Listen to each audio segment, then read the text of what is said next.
कह रहे हैं कि भाजपा की जीत है जो वो निश्चित है।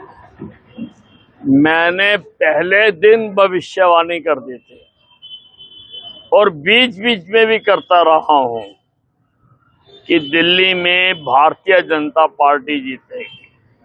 और दिल्ली क्या, हरियाणा में जहां पर कोई भी एग्जिट पोल नहीं कह रहा था, कोई भी एजेंसी नहीं कह रही थी कि भारतीय जनता पार्टी जीतेगी, लेकिन अनिल विज कह रहा था भारतीय जनता पार्टी जीतेगी और भारतीय जनता पार्टी जीतेगी।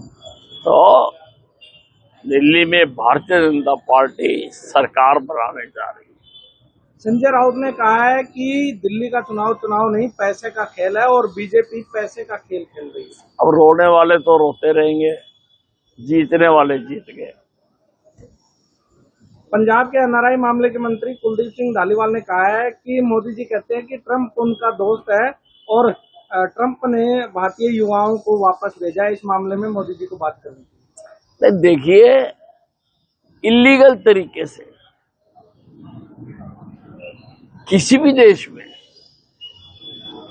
अगर कोई भी लोग गए हुए हैं, उस देश को उनको बाहर निकालने का पूरा हक है और ट्रंप ने कोई गलती नहीं की है।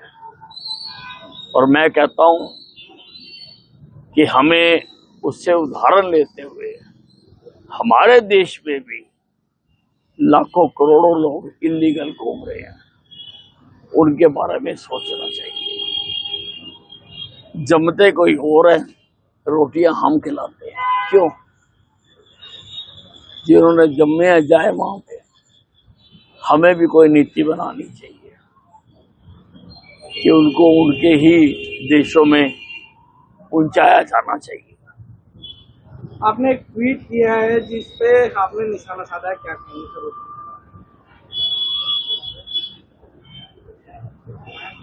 मोदी जी पर जो मोदी जी कुंभ स्नान के लिए गए, काफी लोगों को तकलीफ हुई है कि मोदी जी को नहीं जाना चाहिए था। अब हिंदुस्तान में तो सारा साल ही कोई ना कोई चुनाव होता रहता है। इसका मतलब मोदी जी अपना कोई धार्मिक अनुष्ठान कर ही नहीं सकते। और मैं पूछना चाहता हूं राहुल गांधी से कि तुम्हारा चुनाव निशान हाथ है, क्या चुनाव वाले दिन तुम हाथ को घर रख के आते हो?